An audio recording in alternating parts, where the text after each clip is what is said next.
Hello friends, मैं हूं Afsana and welcome to my channel the aid of learning. तो आज हम लोग पढ़ने वाले हैं रिप्रोडक्शन इन ऑर्गेनिज्म। और रिप्रोडक्शन इन ऑर्गेनिज्म में हम लोग जो पढ़ेंगे उसमें सिर्फ एसेक्सुअल रिप्रोडक्शन पढ़ेंगे क्योंकि बहुत लंबा हो जाएगा। ठीक है, तो सबसे पहले पढ़ते हैं कि रिप्रोडक्शन क्या होता है। तो रिप्रोडक्शन इन ऑर्गेनिज्म में हम लोग दो चीज़ें पढ़ेंगे, एसेक्सुअल रिप्रोडक्शन और सेक्सुअल रिप्रोडक्शन। ठीक है, तो एक्चुअली क्या होता है कि कभी भी कोई भी इंसान या कोई भी ऑर्गेनिज्म जब पैदा होता है तो उसके 3 फेजेस होते हैं। जो पहला फेज़ होता है वो होता है बर्थ।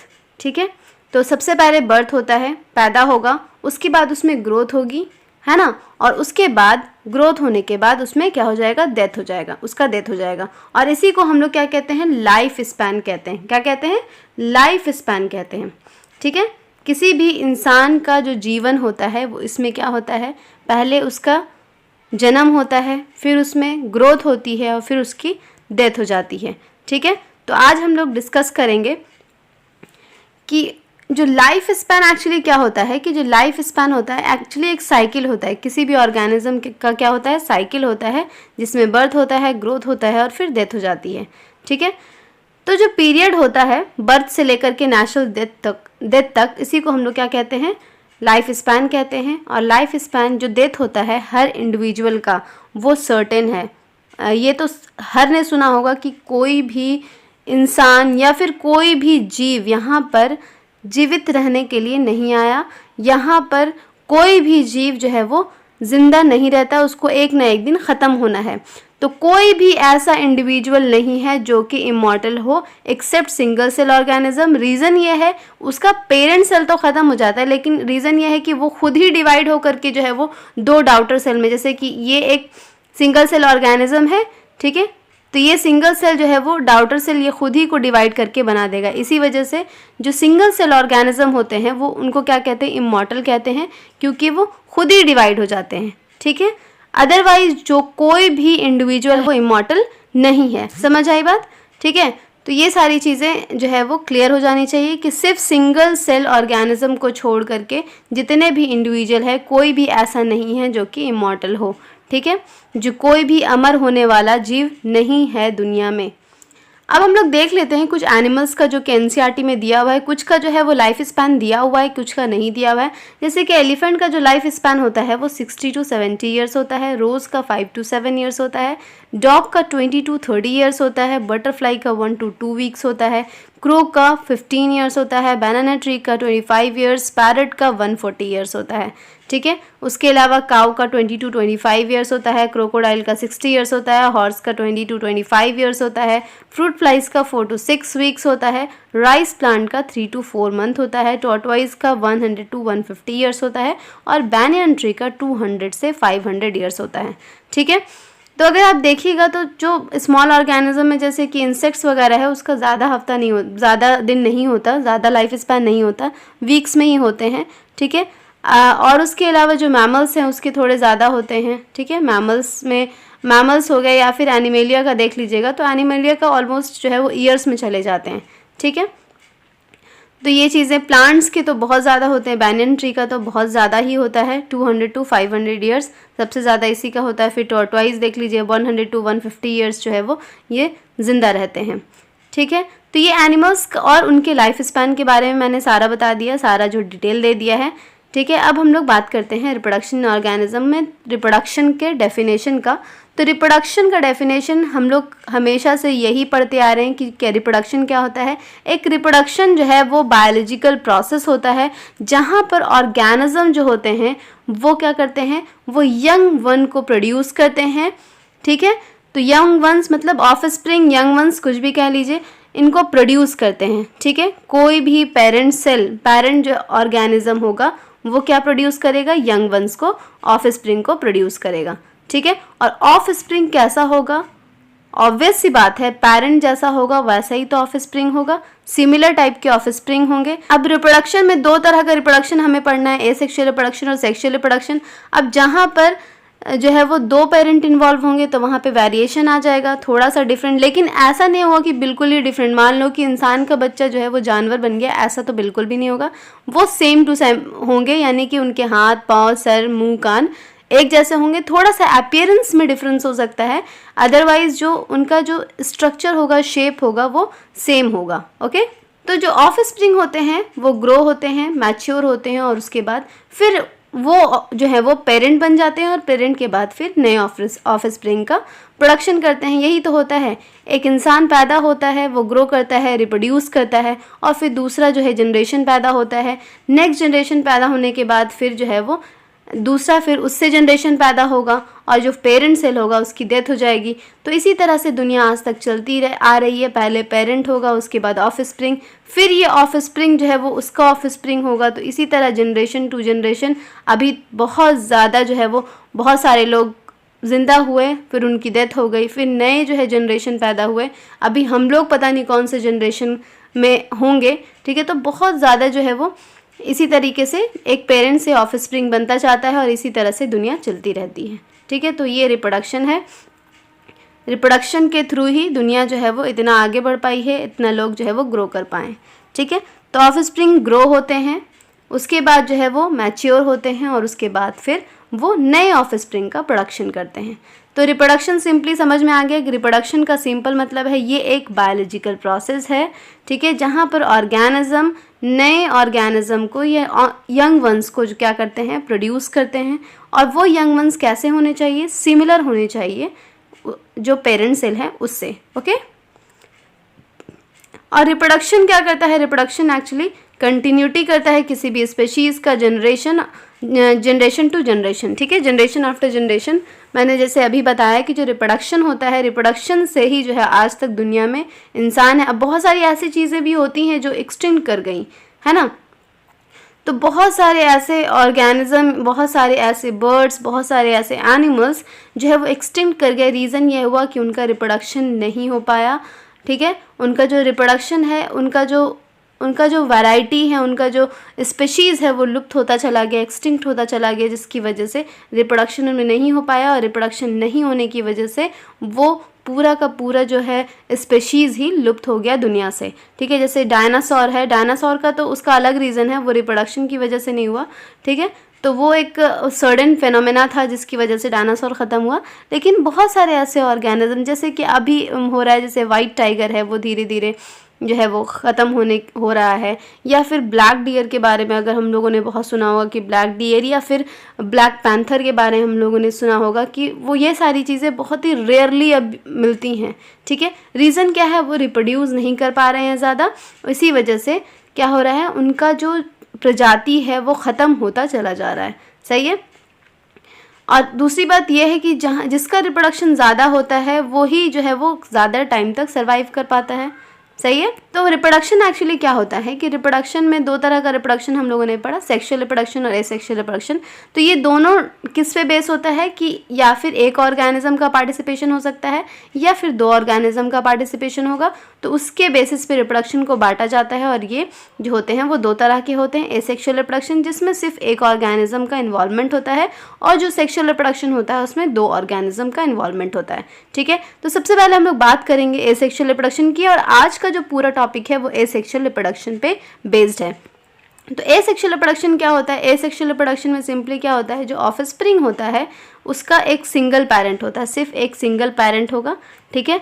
ये एक सिंगल पेरेंट होगा, और फिर इनमें कोई भी गैमीट का फॉर्मेशन नहीं होगा।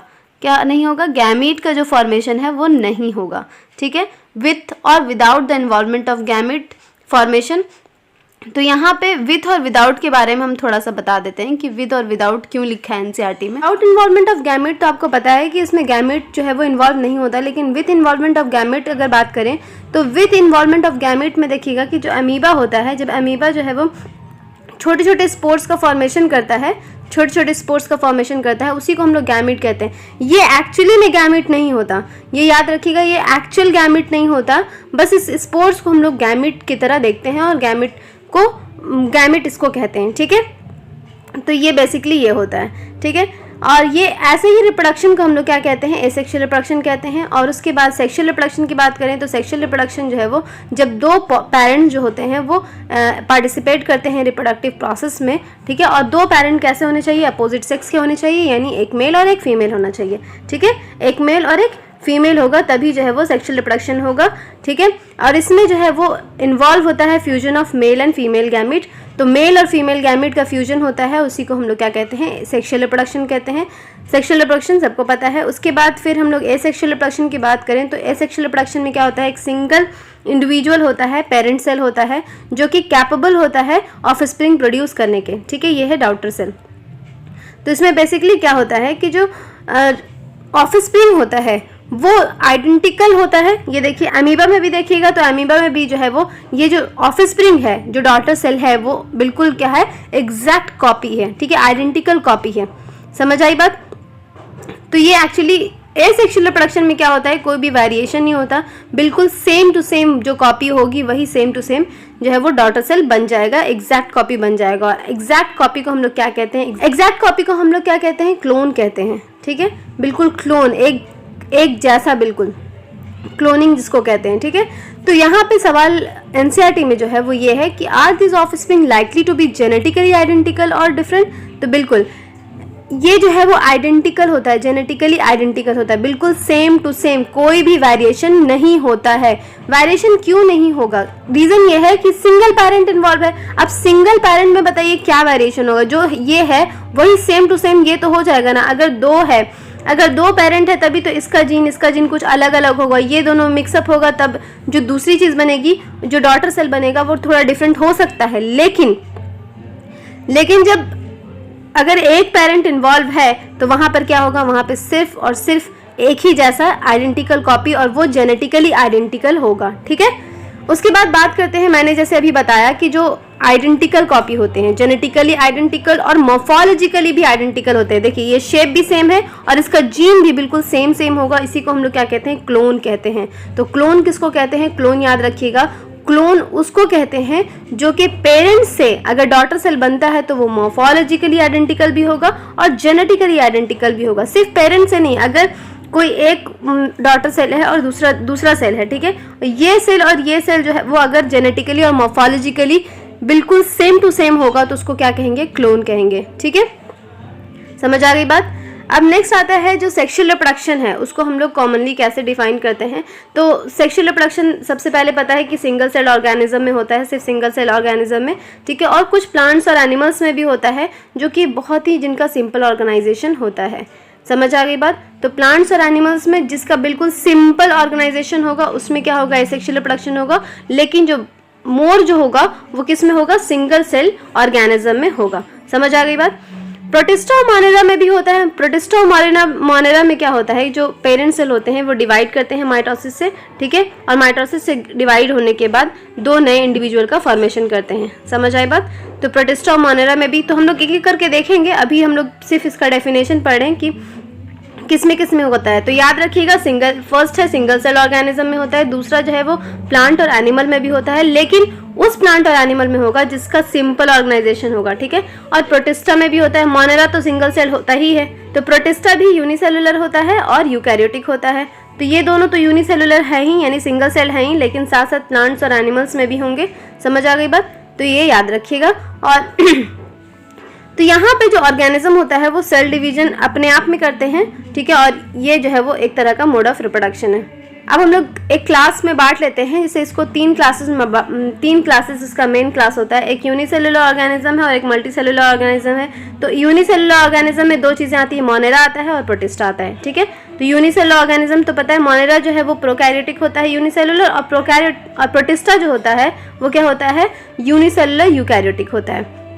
उसके बाद फंजाई और फिर लोअर प्लांट्स, और जैसे कि एल्गी हो गया, उसके बाद प्लांटी में भी बहुत सारा देखेंगे हम लोग। तो सबसे पहले मोनेरा में जो होता है और प्रोटिस्टा में होता है वो बाइनरी फ्यूजन होता है। फंजाई और लोअर प्लांट जैसे कि एल्गी में हो गया, जू स्पोर्स का फॉर्मेशन हो गया, कॉनिडिया बनता है, स्पोरंजियोस्पोर्स बनता है, बडिंग बंद होता है, फिर गेम्यूल्स का फॉर्मेशन होता है। तो ये सारी चीज़ें जब मैंने प्लांट किंगडम पढ़ाई थी तो मैंने सारा जो है वो एल्गी में पढ़ाया है, एल्गी में भी पढ़ाया है और फंजाई में भी पढ़ाया है। तो ये सारी चीज़ें एल्गी और फंजाई में होती हैं, ठीक है। दूसरा आता है प्लांट में। तो प्लांट में क्या होता है, वेजिटेटिव प्रोपगेशन होता है, ठीक है। जो नॉर्मल रिप्रोडक्शन से होता है वो तो सेक्सुअल रिप्रोडक्शन होता है, लेकिन जो एसेक्सुअल रिप्रोडक्शन होता है उसको हम लोग क्या कहते हैं, वेजिटेटिव प्रोपगेशन कहते हैं, ठीक है। अब हम लोग एक एक करके इसमें पढ़ेंगे। तो सबसे पहले जो है वो जो different type of asexual reproduction है वो देख लेते हैं। तो पहला है फिजन, दूसरा है फ्रैगमेंटेशन, उसके बाद बर्डिंग है, वेजिटेटिव प्रोपगेशन है, ठीक है, और हमने पढ़ा जो जू स्पोर्स का फॉर्मेशन, तो वो सारी चीज़ें होती हैं। ओके, तो सबसे पहले हम लोग बाइनरी फिजन के बारे में जानेंगे। तो बाइनरी फिजन में क्या होता है कि बाइनरी का मतलब होता है दो। अगर हम मैथमेटिक्स में देखेंगे तो बाइनरी का मतलब होता है दो। तो बहुत सारे जो सिंगल सेल ऑर्गेनिज्म होते हैं वो बाइनरी फिजन से क्या करते हैं, रिप्रोड्यूस करते हैं। और बाइनरी फिजन में क्या होता है कि जो सेल डिवाइड होता है वो दो हाफ में डिवाइड हो जाता है। जैसे कि ये एमीबा है, एमीबा भी यूनिसेलुलर होता है, ठीक है। एमीबा क्या है, प्रोटिस्टा होता है। तो एमीबा क्या होता है, सबसे पहले ये न्यूक्लियस को डिवाइड करेगा, ठीक है। न्यूक्लियस का डिवीजन होने के बाद साइटोप्लाज्म का डिवीजन होगा, और साइटोप्लाज्म का डिवीजन होने के बाद इन दोनों का जो है वो जो सेल वॉल होगा वो डिवाइड होकर के दो डॉटर सेल में तब्दील हो जाएगा। तो इसी को हम लोग कहते हैं बाइनरी फिजन, जिसमें कि एक पेरेंट सेल से दो डॉटर सेल बनते हैं, ठीक है। इसी को कहते हैं बाइनरी फिजन। अगर बहुत सारे बनेंगे तो क्या कहेंगे, मल्टीपल फिजन कहेंगे, ठीक है। और ये कहाँ होता है, अमीबा में होता है, पैरामीशियम में होता है, यूग्लिना में भी होता है। तो सबसे पहले हम लोग बैक्टीरिया में देख लेते हैं बाइनरी फिजन। अभी मैंने अमीबा बता दिया, अमीबा में कैसे होता है। बैक्टीरिया में देख लेते हैं, जैसे कि ये है रॉड सेल, रॉड शेप का बैक्टीरिया, ठीक है। तो यहाँ पर क्या है, ये सबसे पहले इनका ये न्यूक्लियस जो है वो डिवाइड हुआ। न्यूक्लियस डिवाइड होने के बाद फिर जो है वो ये इनका जो है धीरे धीरे जो है इसका सेल वॉल जो है वो थोड़ा थोड़ा डिवाइड होगा, और फिर ये दोनों अलग अलग डॉटर सेल का फॉर्मेशन कर देंगे, ठीक है। तो इस तरह से बाइनरी फिजन बैक्टीरिया में भी होता है और अमीबा में भी होता है। अमीबा हम लोगों ने देख लिया।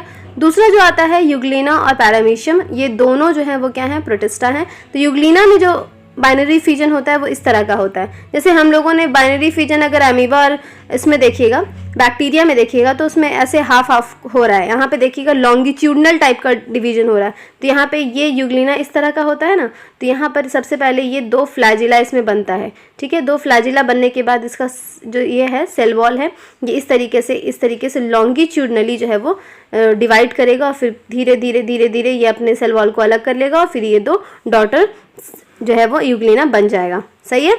दूसरा आता है पैरामीशियम। तो पैरामीशियम कैसा होता है, स्लीपर लाइक होता है, स्लीपर ऑर्गेनिज्म भी कहते हैं इसको। तो पैरामीशियम में ट्रांसफर्स होता है। तो पैरामीशियम इस तरह का होता है, स्लीपर लाइक। अब इसमें देखिए इस तरीके से जो है ये इसका जो न्यूक्लियस है वो पहले जो है वो डिवीजन की तरफ जाएगा, फिर ये डिवीजन जो है वो साथ ही साथ इसका सेल वॉल भी थोड़ा थोड़ा अलग हो रहा है।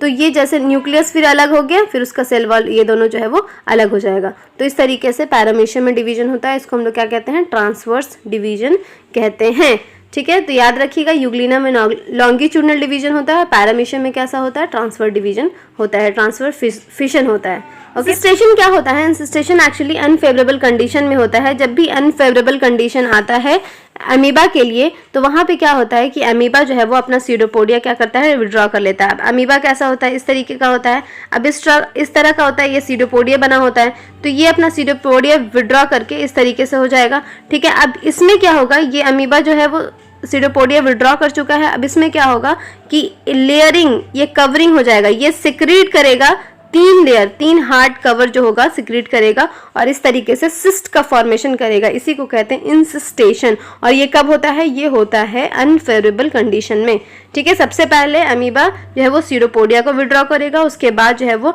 सिक्रीट करेगा 3 लेयर ऑफ हार्ड कवरिंग, ठीक है। इसको हम लोग सिस्ट कहते हैं। अब अपने चारों तरफ ये जो है वो सिक्रीट करेगा, और उसके इसी को हम लोग क्या कहते हैं, इंसिस्टेशन कहते हैं। उसके बाद क्या होता है, जब भी फेवरेबल कंडीशन आती है, जो इंसिस्टेड अमीबा होता है, ये इंसिस्टेड अमीबा क्या करता है, मल्टीपल फिजन करता है।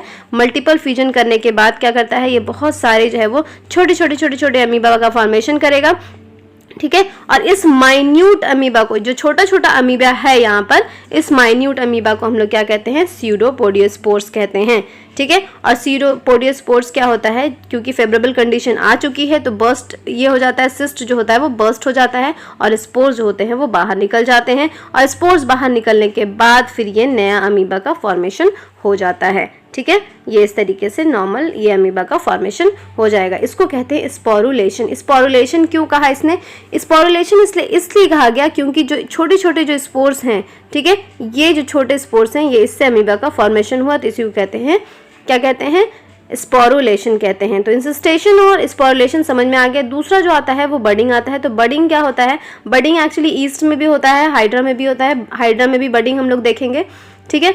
तो बडिंग क्या होता है, ईस्ट में क्या होता है, ईस्ट एक फंजाई है जो कि यूनिसेलुलर फंजाई है, ठीक है। एक्सेप्शन है फंजाई का। फंजाई क्या होता है, मल्टी सेलुलर होता है, लेकिन ईस्ट क्या होता है, यूनिसेलुलर होता है। तो ईस्ट क्या होता है, ईस्ट ये देखिए ईस्ट है, इसमें एक न्यूक्लियस होता है इस तरीके से, और ईस्ट में क्या होता है, एक स्मॉल बड का फॉर्मेशन होता है। एक स्मॉल बड को, इसी को कहते हैं बडिंग। स्मॉल बड जो होता है वो थोड़ा ग्रो करता है, न्यूक्लियस डिवाइड होकर के उस बड में चला जाता है, ये चला जाएगा और फिर ये जो है वो अपने आप को अलग कर लेगा। तो इसी को हम लोग कहते हैं बडिंग। तो बडिंग में सिंपली क्या होता है, और बडिंग याद रखिएगा, जो बाइनरी फिजन होता है वो इक्वल डिवीजन होता है, लेकिन बडिंग क्या होता है, अनइक्वल डिवीजन होता है, जिसमें स्मॉल बर्ड जो होते हैं वो प्रोड्यूस होते हैं, जो कि अटैच हो जाते हैं इनिशियली जो होते हैं वो पेरेंट्स से अटैच होते हैं, और उसके बाद फिर वो सेपरेट हो जाते हैं। जैसे ही टाइम आता है जब इसमें न्यूक्लियस चला जाएगा, इसका सेल वॉल सेपरेट हो जाएगा, तो ये जो होंगे वो अलग हो जाएंगे, और अलग होने के बाद एक नया सेल का फॉर्मेशन कर देंगे। समझ आ गई बात। तो ये होता है बडिंग। तो बडिंग याद रखिएगा अनइक्वल डिवीजन है, जबकि बाइनरी फिजन जो होता है वो इक्वल डिवीजन होता है। दूसरा आता है फ्रैगमेंटेशन। फ्रैगमेंटेशन क्या होता है, फ्रैगमेंटेशन कुछ ऑर्गेनिज्म में, जैसे कि यहाँ पे एग्जांपल लिया हाइड्रा का, हाइड्रा में भी होता है, प्लेनेरिया में भी होता है। तो हाइड्रा में क्या होता है, देखिए ये हाइड्रा है, ठीक है।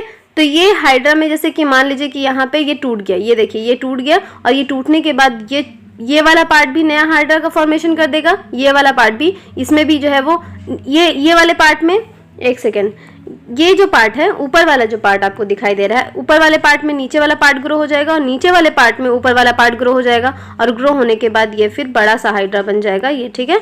तो ये बड़ा सा हाइड्रा बन जाएगा, इसी को कहते हैं फ्रैगमेंट्स। यानी कोई भी ऑर्गेनिज्म फ्रैगमेंट्स में टूटा और उसके बाद जो है वो ये प्रॉपरली जनरेट हो गया, प्रॉपरली जनरेट होने के बाद ये जो है वो एक बड़ा सा ऑर्गेनिज्म का फॉर्मेशन कर देगा। तो ये कहाँ कहाँ होता है, ये हाइड्रा में होता है, प्लेनेरिया में भी होता है, प्लेनेरिया में भी हम लोग फ्रैगमेंटेशन देखते हैं। ओके, तो ये हो गया फ्रैगमेंटेशन, ये भी एक तरह का एसेक्सुअल रिप्रोडक्शन है। उसके बाद जो है वो किंगडम फंजाई की बात करें तो किंगडम फंजाई या फिर एल्गी की बात करते हैं। तो किंगडम फंजाई या एल्गी में एक होता है ज़ूस्पोर्स। ज़ूस्पोर्स एक्चुअली ज़ू का मतलब ये होता है मोटाइल, ठीक है। ज़ूस्पोर्स मोटाइल स्पोर्स होते हैं, तो माइक्रोस्कोपिक मोटाइल स्ट्रक्चर होते हैं, और ये कहाँ आपको मिलेंगे, ये क्लैमिडोमोनास में मिलेंगे, ठीक है। ये क्लैमिडोमोनास में मिलेंगे। तो इसमें ये जो होते हैं वो बाईफ्लैजिलेटेड होते हैं, ठीक है। तो जब भी हम लोग एल्गी पढ़ेंगे तो वहाँ पर बाईफ्लैजिलेटेड स्पोर्स का फॉर्मेशन होगा, तो वो क्या कहलाते हैं, वो कहलाते हैं ज़ूस्पोर्स। दूसरा आता है कॉनिडियोस्पोर्स। कॉनिडियोस्पोर्स जो है वो पेनिसिलियम यानी फंजाई में देखेंगे, इस तरीके से ये कॉनिडिया होगा, और कॉनिडिया में ये कॉनिडियोस्पोर्स छोटे छोटे जो स्पोर्स होंगे वो कॉनिडियोस्पोर्स कहलाते हैं, ठीक है।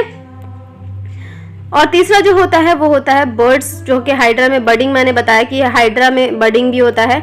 और उसके बाद फिर आता है गेम्यूल्स का फॉर्मेशन। गेम्यूल्स जो है वो स्पॉन्जेस में आपको देखेंगे, ये स्पॉन्जेस है, इसमें गेम्यूल्स का फॉर्मेशन हो रहा है, ठीक है। तो ये गेम्यूल्स का फॉर्मेशन, और फिर ये बाद में जो है वो बड़े ऑर्गेनिज्म बन जाएंगे, ठीक है। तो ये हो गया आपका एसेक्सुअल रिप्रोडक्शन। उसके बाद आता है वेजिटेटिव प्रोपगेशन, जो कि प्लांट्स में होता है। तो वेजिटेटिव प्रोपगेशन क्या होता है, vegetative propagation actually asexual reproduction है, जो कि प्लांट में होता है, प्लांट से रिप्रोड्यूस करता है, जो कि लीव्स के थ्रू, रूट्स के थ्रू और स्टेम के थ्रू होता है, ठीक है। ऐसे तो अगर हम लोग सेक्सुअल रिप्रोडक्शन की बात करें तो फ्लावर्स में जो है वो रिप्रोडक्शन होगा, पॉलिनेशन होगा, ये जितना भी प्रोसेस उसका होता है, ठीक है। गैमीट का फॉर्मेशन होता है, तो जेनेसिस होगा, उसके बाद फिर पॉलिनेशन होगा। तो बहुत लंबा प्रोसेस होता है सेक्सुअल रिप्रोडक्शन का, लेकिन यहाँ पे लीव से भी कभी कभी हो जाता है, रूट से भी कभी कभी हो जाता है, और स्टेम से भी कभी कभी हो जाता है।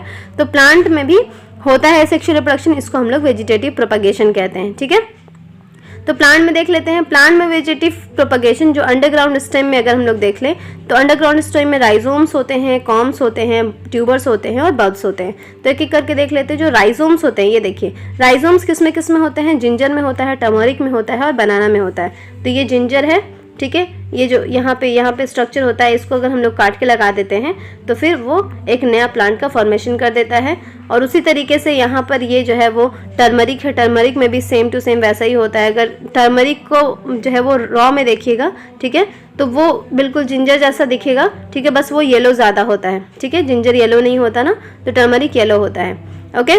तो यहाँ पे राइजोम्स होते हैं। दूसरा आता है कॉम्स। कॉम्स देखिएगा, जो कोलोकेशिया वगैरह होता है, कोलोकेशिया हो गया, ज़मीन खंड हो गया, इस ये जो कॉम्स होते हैं इनमें भी ये सारे अंडरग्राउंड स्टेम हैं जो कि ज़मीन के अंदर मिलते हैं। और इनमें भी क्या होता है एसेक्सुअल रिप्रोडक्शन, मतलब इसको लगा देंगे तो सिंपली एक प्लांट बन जाएगा, ओके। उसके बाद आता है ट्यूबर। ट्यूबर में क्या आता है? ट्यूबर में पोटैटो। पोटैटो में आई पता ही है, ये जो पोटैटो होता है इसमें जो है आई होता है, तो इस ये वाले पार्ट को अगर ज़मीन में हम लोग लगा देते हैं तो पोटैटो हो जाता है। उसी तरह बल्ब जो है वो अनियन और गार्लिक में बल्ब होते हैं, ठीक है, ये जो बल्ब भी होते हैं इनसे भी रिप्रोडक्शन हो जाता है।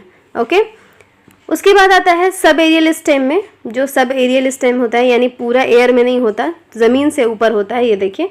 तो इसमें सबसे पहले जो आता है वो आता है रनर। रनर होता है ग्रासेस में, ऑक्सैलिस में, स्ट्रॉबेरी में। तो ये देखिए ग्रासेस में देखिएगा, ठीक है, ग्रासेस में भी देखिएगा। और फिर ये है ऑक्सैलिस का।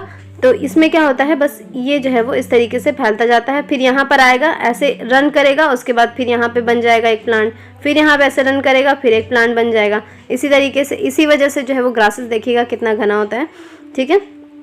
तो ये रनर्स जो होते हैं वो इसमें वेजिटेटिव प्रोपगेशन करते हैं। उसके बाद जो होते हैं आते हैं सकर्स, जैसे कि बनाना में हो गया, पाइनएप्पल में हो गया, क्रिसैंथेमम में हो गया, तो ये सारे सकर्स होते हैं। तो सकर्स देखिए, रनर जो होते हैं वो ऊपर होते हैं ज़मीन के, और यहाँ पे ऑब्लिकली ऐसे डाउनवर्ड होंगे ना तो उसको कहेंगे सकर्स। जैसे कि ये बनाना हो गया, फिर पाइनएप्पल हो गया, क्रिसैंथेमम हो गया, इन सब में क्या होते हैं, सकर्स होते हैं। ओके, उसके बाद आता है ऑफसेट। ऑफसेट में देखिएगा आइकॉर्निया में, इसमें टफ ये लीव्स होंगे एक जगह पे, इस तरीके से टफ लीव्स होंगे, यहाँ पे भी ये टफ लीव्स होंगे। तो ऑफसेट में आइकॉर्निया में और पिस्टिया में, दोनों में होता है। तो यहाँ पर एनसीईआरटी में थोड़ा सा ऑफसेट का जो है वो एक वो दिया हुआ है, एक टॉपिक दिया हुआ है प्रॉपर, एक पैराग्राफ, जिसमें ये कहा गया है कि जो आइकॉर्निया होता है, जिसको हम लोग वाटर हायासिंथ कहते हैं, तो फेरर ऑफ बंगाल बन गया। ये एक्चुअली ये एक्वेटिक प्लांट है जिसको हम लोग वाटर हायासिंथ कहते हैं, और ये इन्वेसिव वीड है, यानी बहुत तेज़ी से फैलता है, ठीक है। और ये जहाँ पर, मतलब जहाँ पर पानी इसको मिलेगा ना, जहाँ पे स्टैंडिंग वाटर होगा, ठहरा हुआ पानी होगा, वहाँ पर ये बहुत तेज़ी से फैल जाएगा। ओके, और ये क्या करता है बेसिकली, ये जो आइकॉर्निया होता है ये ऑक्सीजन को ड्रेन कर देता है वाटर से, जिसकी वजह से फिशेस की डेथ हो जाती है। अगर बहुत ज़्यादा फैल गया तो फिर ये ऑक्सीजन को ड्रेन कर लेगा वाटर से, और फिर फिशेस की डेथ हो जाएगी क्योंकि उनको ऑक्सीजन नहीं मिलेगा। और ये जो प्लांट है ये इंट्रोड्यूस किया गया इंडिया में क्योंकि इनके जो फ्लावर्स थे वो बहुत ही ज़्यादा ब्यूटीफुल थे। मैं अगर आपको फ्लावर्स दिखाऊं तो ये देखिए, ये इसके फ्लावर्स हैं, ये पर्पल कलर के फ्लावर्स होते हैं, बड़े ही प्यारे लगते हैं ये फ्लावर्स। तो ये इसी वजह से इसको क्या किया गया था, इंडिया में इंट्रोड्यूस किया गया था, और उसका नतीजा ये हुआ कि फिशेस की डेथ होने लगी क्योंकि ये बहुत ज़्यादा इन्वेसिव है, बहुत ज़्यादा तेज़ी से फैलता है, जहाँ पे भी इसको स्टैंडिंग वाटर मिलता है, और इसके लीव्स भी बहुत खूबसूरत होते हैं, ठीक है। तो कहीं पे भी, अगर आप कहीं पे भी वाटर जमा हुआ देखिएगा तो ये वाला प्लांट ज़रूर देखिएगा, ठीक है। पर्पल कलर के फ्लावर्स आते हैं इसमें, और ये जो है वो वेजिटेटिवली जो है वो प्रोपगेट करते हैं, ठीक है, और बहुत ही तेज़ी से प्रोपगेट करते हैं। इनका जो रेट है वो फिनोमिनल है, और ये all over the water body जो है वो स्प्रेड हो जाते हैं शॉर्ट पीरियड ऑफ टाइम में, और इनसे जो है छुटकारा पाना मुश्किल हो जाता है, ठीक है, क्योंकि ये बहुत तेज़ी से फैलते हैं। अब जो थ्रू सब एरियल स्टेम में जो है वो स्टोलन भी आता है। स्टोलन देखिए इस तरीके का होता है, और स्टोलन में आता है एग्जाम्पल मिंट।